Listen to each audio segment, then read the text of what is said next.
So, ladies and gentlemen, we're now coming to the first panel discussion, and I know that many of you are waiting for this one.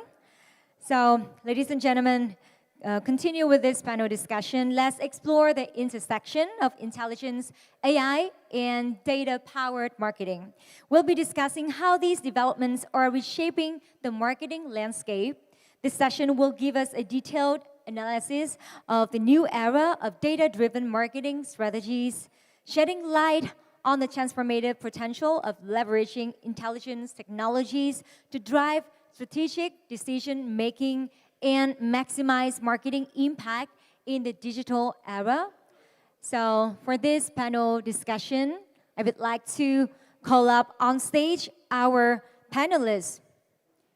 Let us welcome back Mr. Ken Mandel, Regional Managing Director, GrabAds and Brand Insights of Grab. Also, I would like to welcome Ms. Quynh, General Director of Microsoft Vietnam. And let's welcome back Mr. Anil Viswanathan, Managing Director of Mondelez Kingdom. Joining us back here on stage is Mr. Binu Jacob, Chairman and CEO of Nestle Vietnam. And the moderator for this panel discussion will be Mr. Quynh, Chairman and CEO KPMG Vietnam and Cambodia.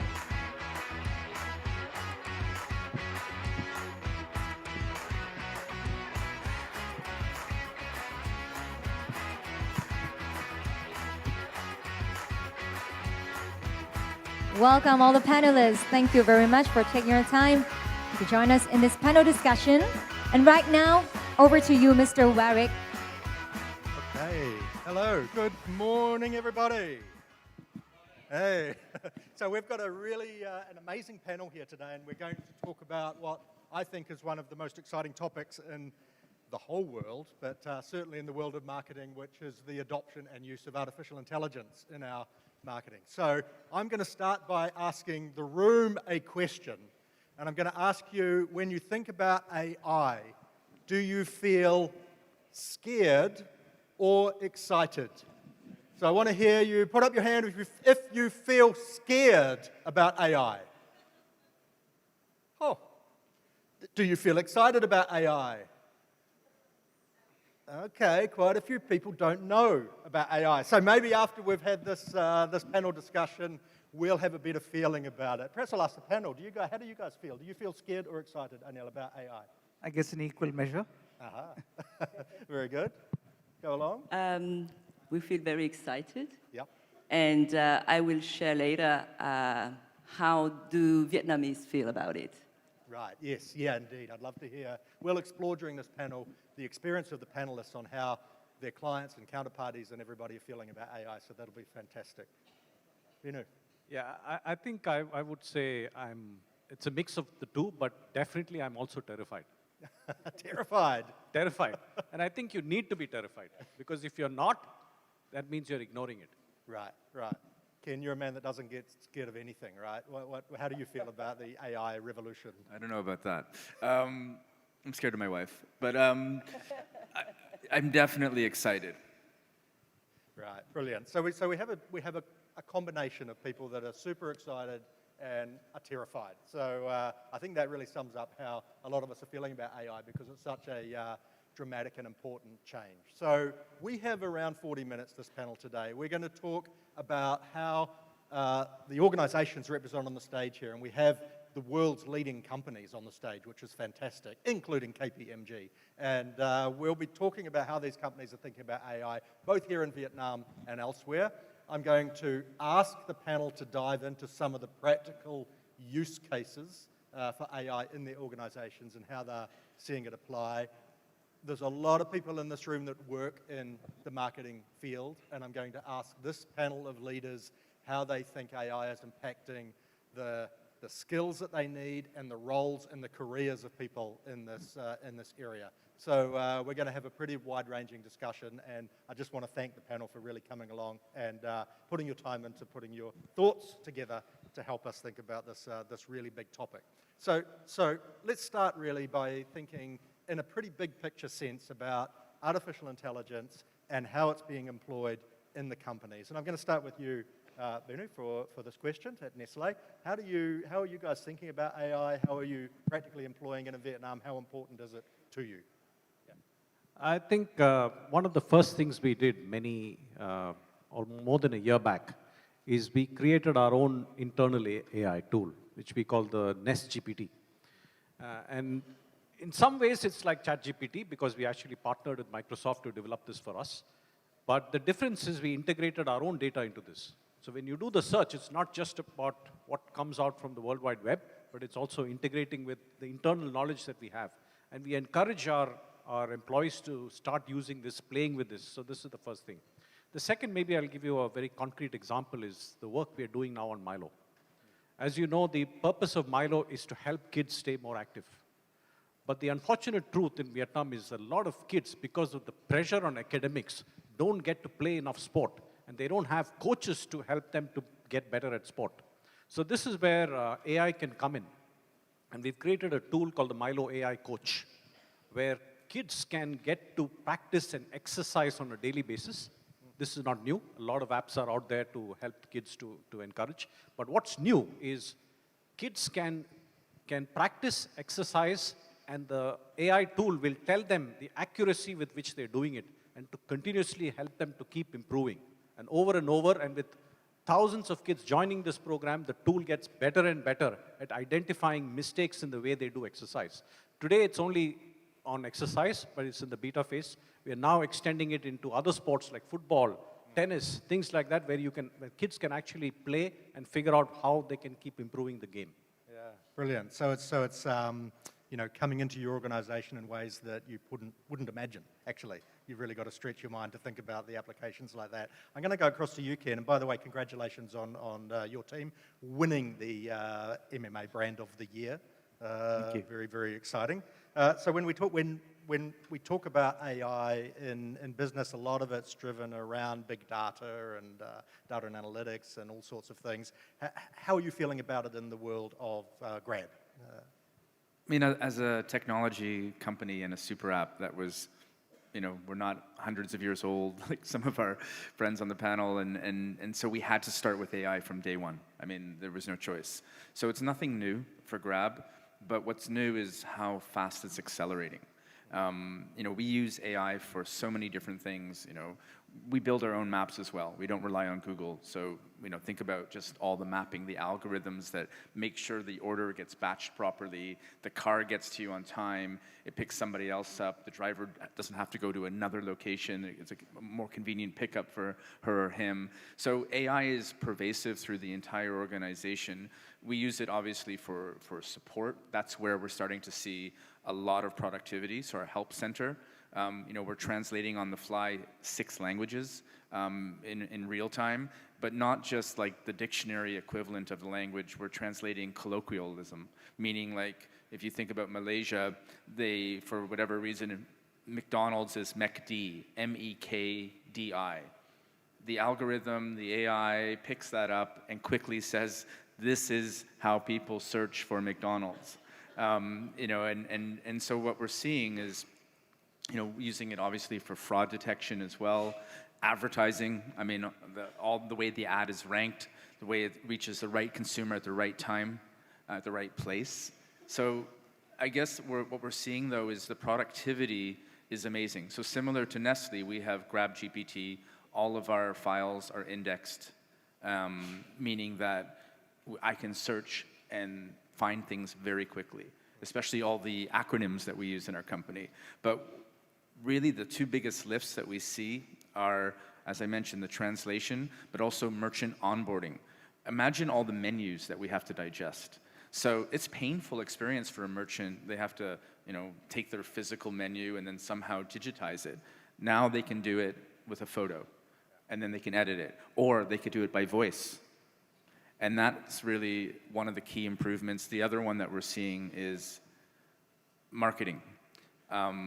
We are able to do our comms to drivers and partners and merchants all through AI. When we A/B test it, and by the way, it writes in the Grab voice, which is playful but with purpose. So we've trained it to actually it's a copywriting tool called, we call it Project Mystique. But what's amazing is that when we compare it to the human copywriting, we get a 14% engagement increase. But that's not the blow-away stat. The blow-away stat is that the productivity has improved 98.5%. Wow, okay, brilliant. So it's a both improvement in the creative side, but also in the actually efficiency of the people that are working and what they're doing. Absolutely. Yeah, that was I mean, Bino, you and I were talking about this, how we're using AI typically, and we often think about it in the first instance as a better way to perhaps spend our marketing dollars or buy media time and so on, but efficiency on the creative side is something that perhaps we haven't thought about. Is that something you're thinking about? Yeah, sure. I mean, look, I was a marketer many years ago before I got into general management. In those days, as every marketer's dream was, how can you personalize your creativity? So how can I, for instance, market or communicate, as an example, Nespresso, differently to Warwick, differently to Anil, differently to Tram, differently to Ken?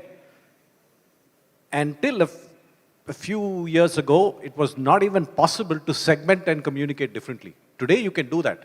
But imagine tomorrow with AI, you can have every single person a different message. Yeah. That's the power of AI, and that's the dream, I think, for every marketer. So in many ways, I think getting creativity and merging it with technology, which sometimes don't go well together, can go well together and make a huge difference. Yeah, brilliant. Anil, I was giving you time to recover your energy from your presentations. I hope you've got it back. Tell us about AI in your world. Yeah, I think it's interesting listening to Ken talk about it in his world, which is kind of first principles, bottoms up, designed for this new reality. And we have our organization, which is designed for possibly the previous realities. For us, it's transformational in the way we need to think about it. Both the global organization and as well as the business here. Right. Kind of looking at all parts of the business that are getting impacted by AI. Not just marketing, but also sales, but also finance, also supply chain, end to end. And the reality hence is kind of wherever there is data, then you leverage the power of the machine to get to better decisions, greater productivity. So I think that's kind of the larger lay of the land. And to use some very specific examples, I mean, we of course, given the forum, we'll keep talking about marketing and we'll come back to that. But I think a very interesting progress that we are seeing is really in the area of sales. In a market like Vietnam, and most of the markets like this, where there's a huge amount of general trade, unorganized retail, so much of investment and work is happening in the area of how can we extract more value and more productivity in unorganized retail. Because we have pretty much our sales force going there every day knocking on doors. And we're seeing how technology can unlock so much value from the time that the salesman goes into the store, what he needs to sell, how he needs to merchandise, and imagine all of that being measured real time. And we are eliminating, hence, potential human error and kind of getting much smarter in terms of what to sell there and how to merchandise. And, so today we are piloting this opportunity to, using image recognition to say, okay, the seller takes a picture of the shelf and you get an immediate measure, which SKUs are out of stock, what's your must-sell list, is there or not, whether you have enough share on shelf. So I think there's great opportunity that we are seeing in terms of improving productivity wherever there is data, and hence organizing ourselves at the back end to say, are we collecting the right amount of data and are we starting to have those tools that can leverage the data for great output? Yeah, brilliant. So it's about data, it's about technology, it's about bringing them together to make better decisions and to make your people more efficient, but also more effective. That's a dream scenario for Microsoft, where you've heard these great business leaders talking about how they're using data and technology. You must be thinking this is fantastic. Tell us about the Microsoft story right now. How many of your conversations with clients include AI, and yeah, how exciting Yeah, are you I about it? think 110%. From a Microsoft viewpoint, we look at it with an eye of a 49 years old company that has been accelerating a lot about AI these last years. We publish every year a survey which is called the Work Index for a survey, right? And I encourage you to download it. These last years were really focused on innovation, AI, and tech, and how the employees live through that and how the leaders see that, right? And I give you some very impressive numbers for Vietnam. So this is a survey we conduct in 31 countries. We interview 1,000 people, employees and leaders in each country. And believe it or not, Vietnam is at the top one. When you think about AI, we ask the employee, does it scare you? Do you think you're going to be replaced by AI? But then the other question is, how ready are you to delegate to AI to do your work? So Vietnam is outstanding at 54% of the employees thinking threatened. They are threatened by AI, they fear that AI will replace them, but at the same time, 90% of them are ready to delegate their work to AI, against an average of 70% worldwide. Wow. And the second thing that is very interesting to our marketing force here, we have asked about the nature of the job that you would delegate to AI, right? So usually the admin stuff you would delegate to AI. It's a very natural trend. The analytics you would delegate to AI. But then we ask about the creativity. Which part of the creative task are you delegating to AI? And Vietnam is top one. Okay. 94% on admin task, 94% on analytics, 91% on creative task, while the worldwide range is in the mid 70%. Wow. Well, so it is also to say that, especially in a market like Vietnam, we are very impressed by the openness, the readiness, the savviness of the young population and marketers. And we see it as a not only great opportunity to drive digital transformation across the country, but it's a great lever for accessibility that we don't talk enough about, right? AI is a great lever for accessibility. And our CEO, Satya, dreams of a world where everyone can be a developer. You just need to have a smartphone and know how to ask questions. Yeah. So even the farmer in the remote areas planting rice can be a developer and can leverage technology to help him be more productive, be aware of the programs, the subsidies that are available, and also do sustainable farming. So that's really our dream. Yeah, brilliant. I mean, I think Tram's numbers there resonate with a lot of us that know our teams are early and quick adopters, and our customers as well, particularly of technology. And I've been in Vietnam 25 years. We saw it with mobile phones, with apps, all these things, really great, including the likes of the GrabAds. So brilliant to see that's carrying on with AI.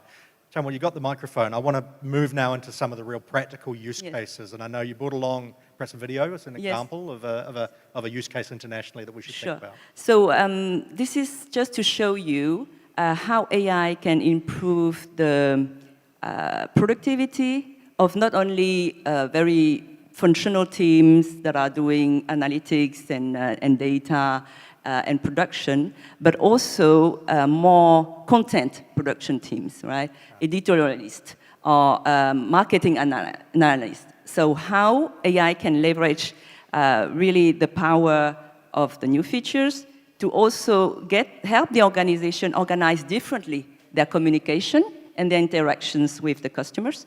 So I'd like to show you the example of CarMax. So CarMax is a big car dealer, and a lot of their job is to compile different features and do like technical kind of one-pager for a car, right? So and help you decide which car is adapted to you.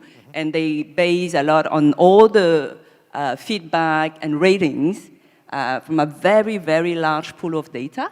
So I just want to show you how AI actually helped them rethink the work of their content team and editorial team. Brilliant. Can we play the video? Car buying is a big decision. It's the second largest thing a person will do after buying a home. CarMax disrupted the industry by bringing honesty and transparency. We have tens of thousands of cars on our website or through our app. And without talking to a human being, customers can get overwhelmed. The challenge that we had was that we only could create so much content. There's manual effort, there's research, the writing, there's the proofreading. Our writers can only produce so much content a month. It would have taken them years to produce enough pages to be relevant. Azure OpenAI service allows us to summarize all of the custom reviews and put it in a simple to read and understandable sentence. We're able to take content and feedback from a lot of other customers, curate it, and create this very tailored content for a specific car. Through the fine-tuning process, we're at 80% of the content goes through without a human needing to be involved. We're estimating an individual would take 11 years to do what OpenAI service has done in days. We have seen a significant increase in our search engine optimization. Now, the editorial team, they're able to focus their time on the areas most beneficial to the company and to our customers. There's so much possibility with OpenAI service. We're innovating at a scale, at a pace like never before. It's going to change everything we do.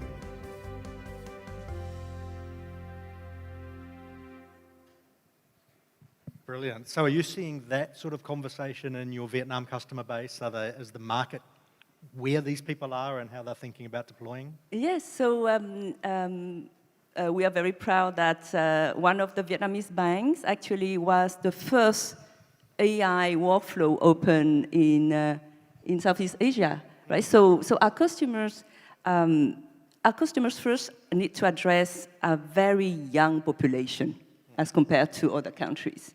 And this young population, they don't call you on the phone. They text you, they message you, they leave you a TikTok, an Insta. So you need to be able to leverage AI to also make sense of your communication and personalize and customize your communication with them, right?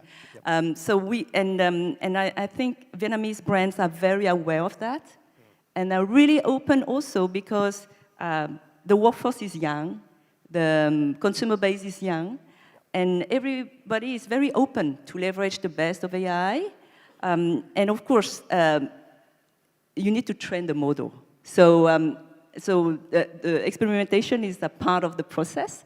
We have seen interest from a lot of our customers, and not only very advanced interests and some in very advanced workflows for Vietnam, but also for the region.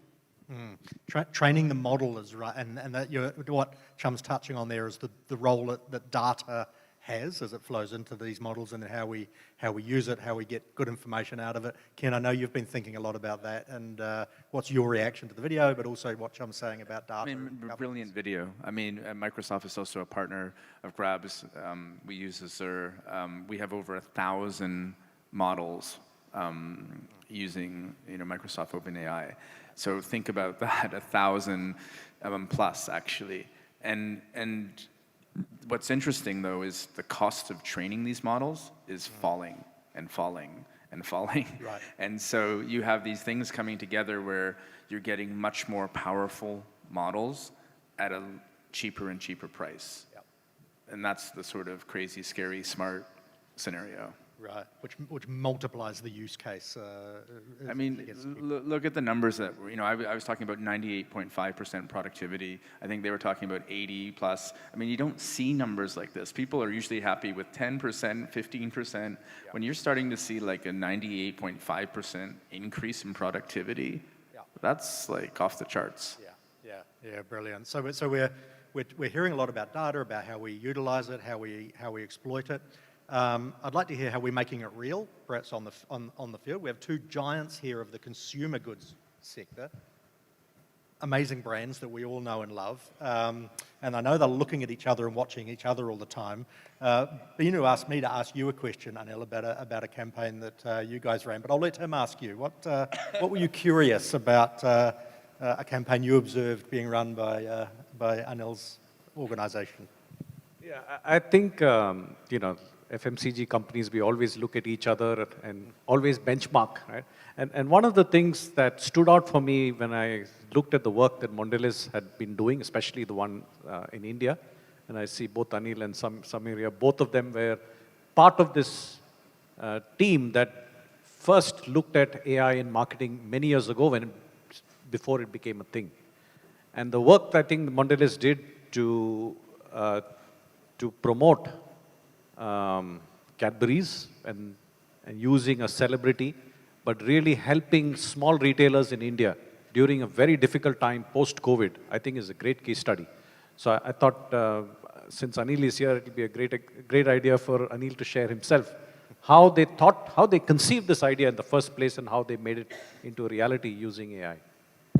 Thanks, Binu. And I think for those in the audience who are wondering what we are talking about, it's a campaign that we ran in India, as Binu was saying. You can look it up. The case study should be there on YouTube.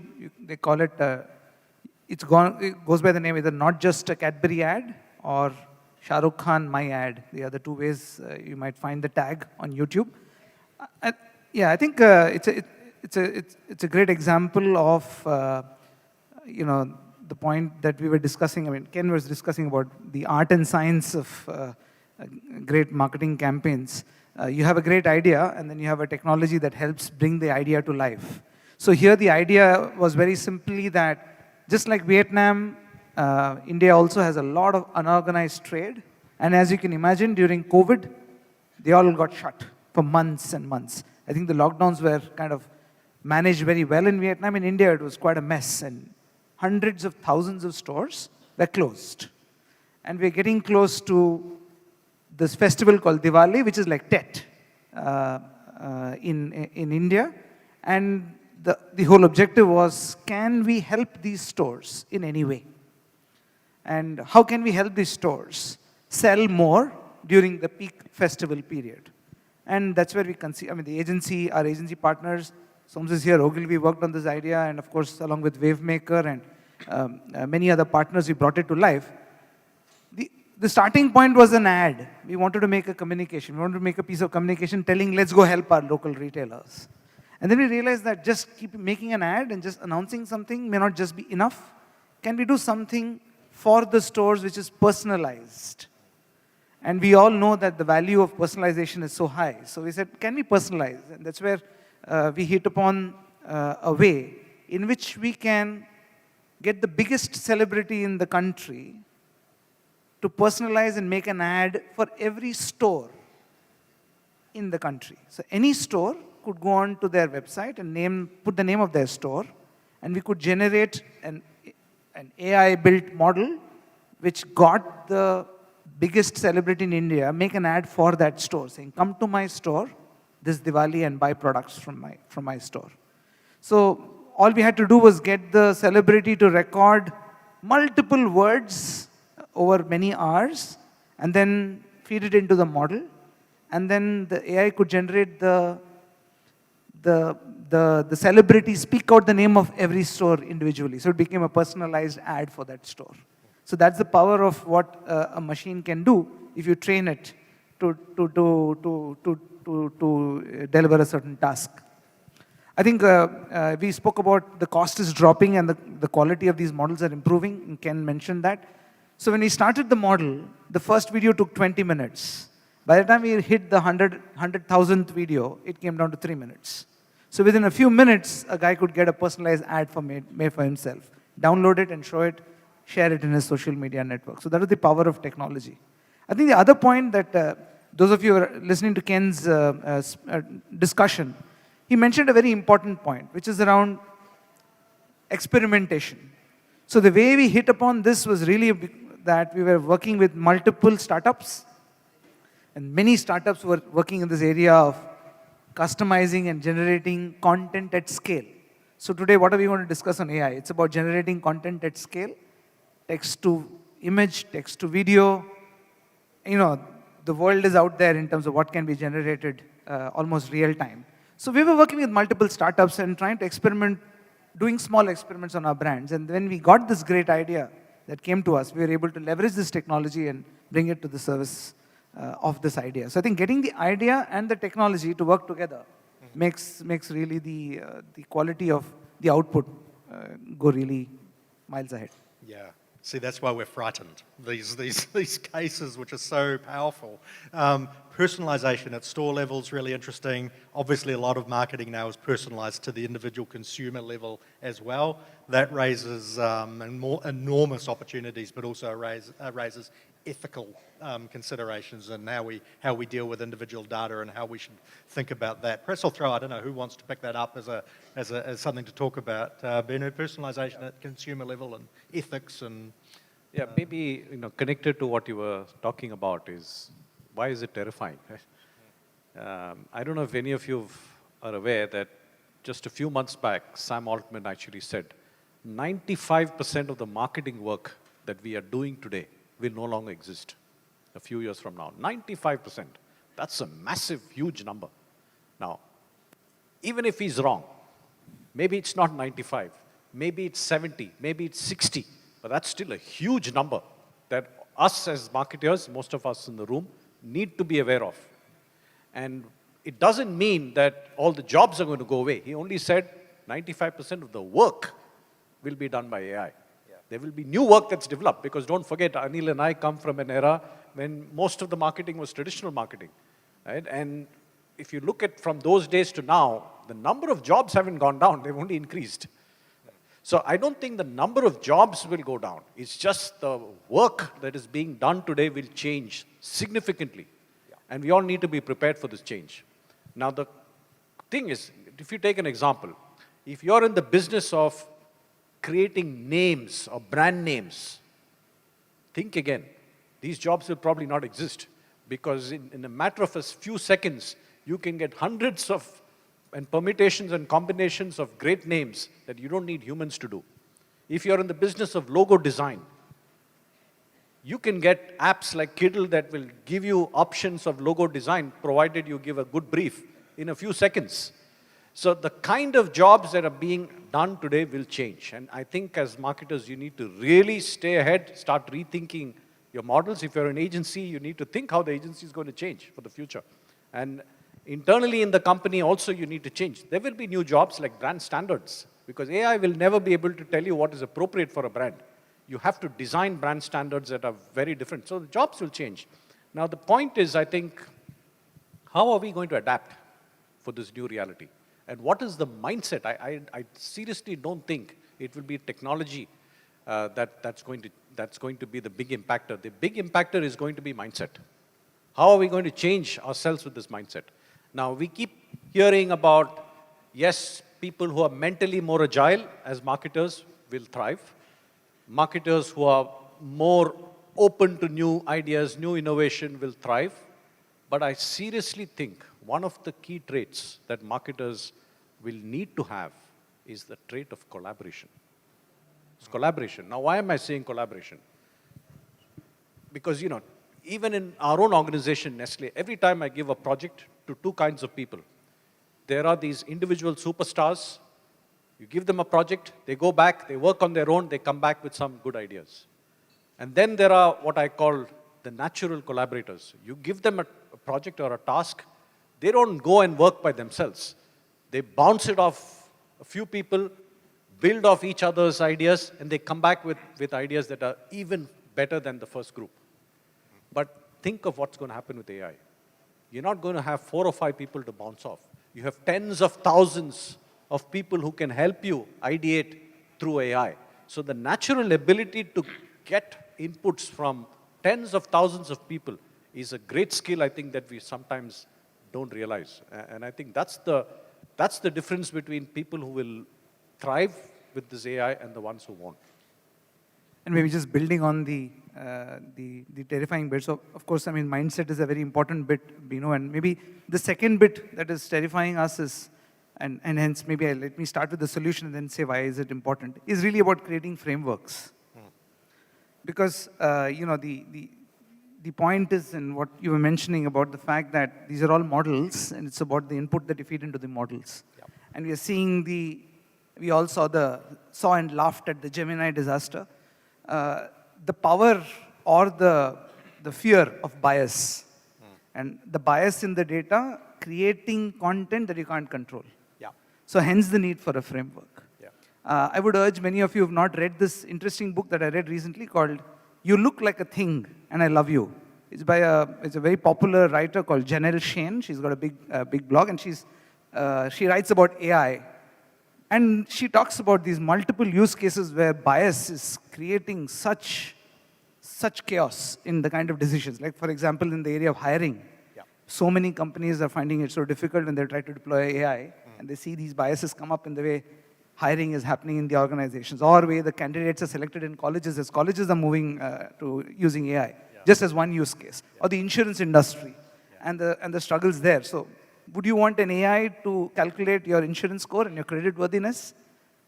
And the kind of things that a model can be trained to tell you, depending on where you went on Friday night.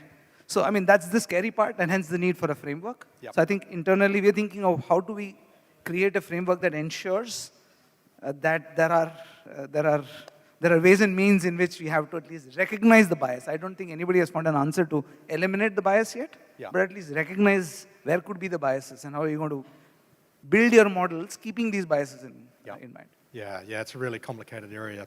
We're coming into the last 5 or 6 minutes, so I want to dive a bit further into the people impact, actually, and Anil touched on it. I saw Soames almost collapsing under his table there as the career prospects for people in marketing.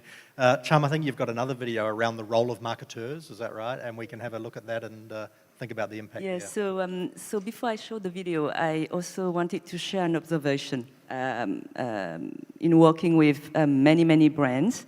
So I feel like with AI, we are not about generating anymore the brand statement and positioning and promise.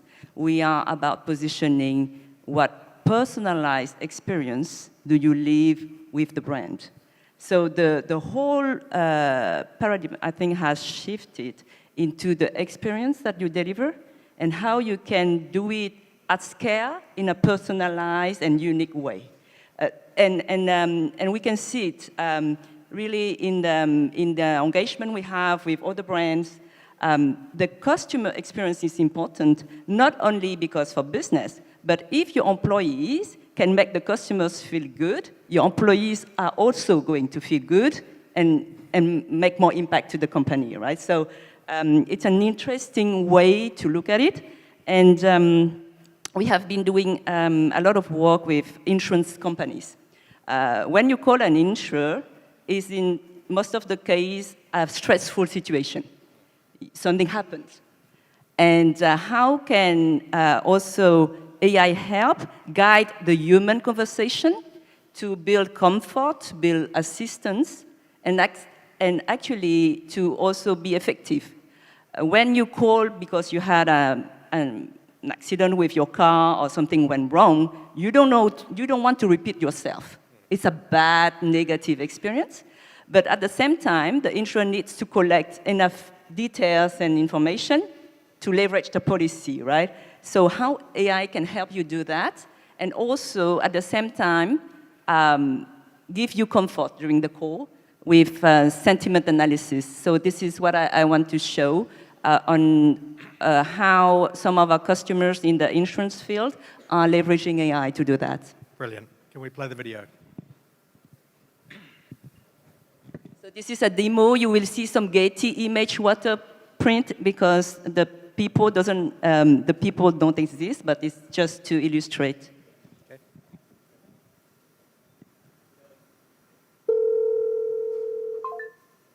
Thank you for calling assistance. This is Nina Jones. How may I assist you? Hi, I need road assistance for my truck. I'm having clutch problems while changing gears. Are you in a safe place? Do you need any medical assistance? No, I'm fine. I pulled over to the shoulder of the road and turned on my hazard lights, so I should be good. Good. Please stay inside your truck and keep your seatbelt on until help arrives. I'll check our network of dealers and service providers near your location and find the best option for you. Please stay on the line while I do that. Okay, good news. I found a nearby dealer who can send a repair truck to your location within an hour. They will also tow your truck to the shop if needed. Thank you so much, Mina. You're a lifesaver. You're very welcome, Brent, and hope things get resolved shortly. Bye now.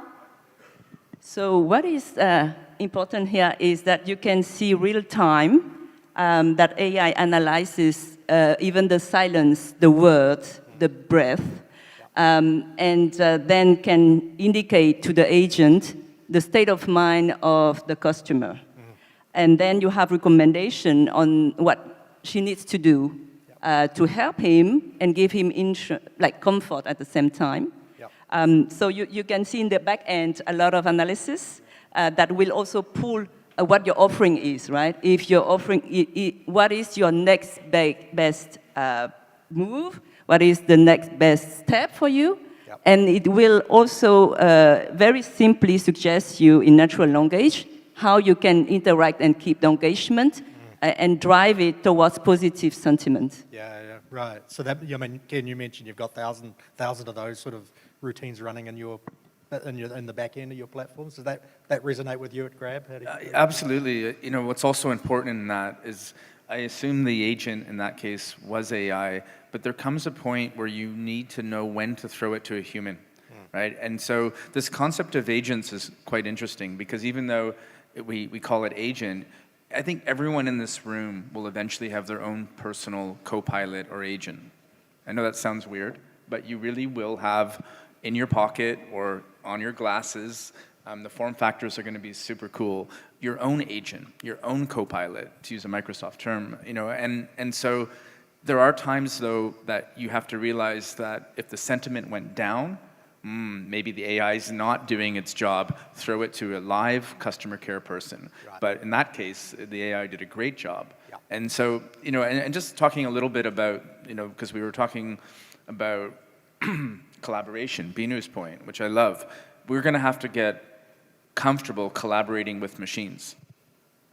Like that's really, like, you know, there's this concept of sci-fi, and there's this now concept of sci-fact. That's a fact. That ultimately we're going to have to get comfortable as collaborators with AI and have that agent that we work with, and that's where the productivity comes. Now, when I think of our own marketing team at Grab, amazing team, you know, led by Sulin, she's a data geek, but also a marketer. She's trained her entire team to prompt, right? They all took a prompt class. So it's really about turning the mundane into the magnificent, right? You get to spend your time on much better things. You're not spending your time on the mundane. You're adding value at, you know, every opportunity. And so I think it's okay for humans. Like, it's not the end of the world. No. I love that. The mundane to the magnificent. There's hope, Soames, for your career and everybody else is here. And of course, us as consumers as well. We're out of time, so perhaps I'll ask for one word around. Do we still feel the same about whether we're frightened or excited about AI? Anybody change their view? Maybe we'll start, Anil. Final words. Final words, in equal measure, excited and worried. Brilliant. Tram? I think it's, AI is here, but it's also our own responsibility to make it work for us. Very good. Binu. Maybe I'll say we shouldn't treat AI as a competitor, but actually a collaborator. Yeah. And if you make that mind shift, then it's no longer terrifying, it's exciting. Yep, perfect. I started with excited, so I think I'm going to have my agent talk to my wife's agent, and therefore I'll always be on the right side. Brilliant. So thank you so much from Mondelez, from Microsoft, from Nestle, from Grab, from KPMG. It's been a pleasure to have the panel and wonderful audience. Thank you, everybody. Have a great day.